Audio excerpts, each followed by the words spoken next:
नमस्ते। Lebanon border पर Israel की भीषण बमबारी जारी है।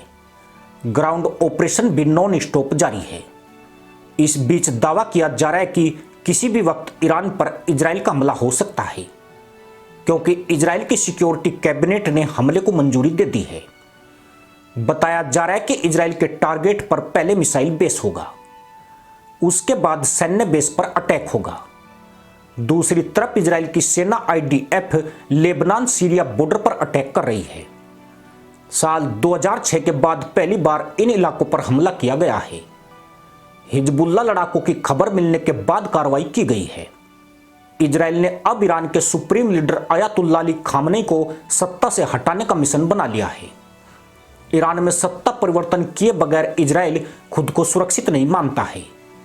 ईरानी सत्ता को पलटने को लेकर इजराइल पहले ही अमेरिका से भी बातचीत कर चुका है। इजराइल ने 5 घंटे की मैराथन बैठक की और इसी के बाद 30 मिनट की अमेरिका के राष्ट्रपति बाइडेन और राष्ट्रपति बेंजामिन नेतन्याहू के बीच बातचीत हुई। साथ ही अमेरिका ने इजराइल के लिए खतरा बन चुकी ईरानी सत्ता को उखाड़ फेंकने का ब्लूप्रिंट तैयार कर लिया है।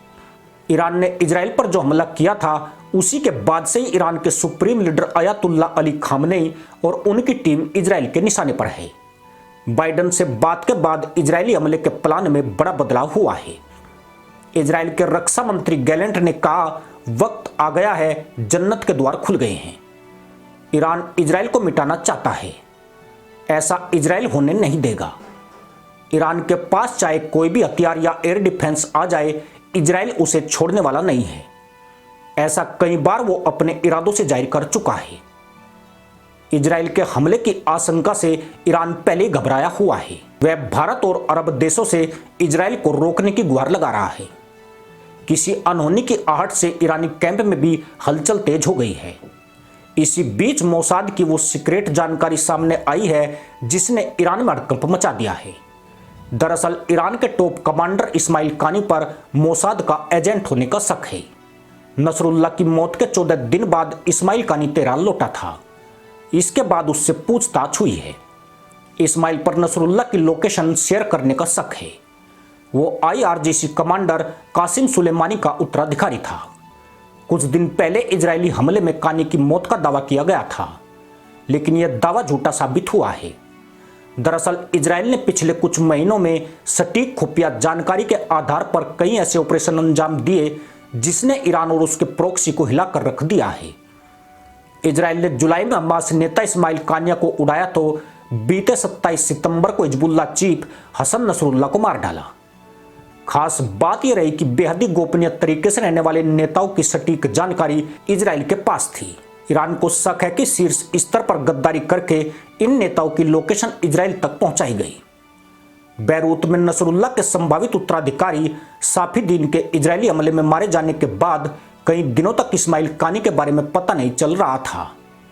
यह आशंका जताई गई कि शायद कानी भी साफीदीन के साथ मारे गए, लेकिन जानकारी सामने आई कि कानी हमले के समय साफीदीन के साथ नहीं थे।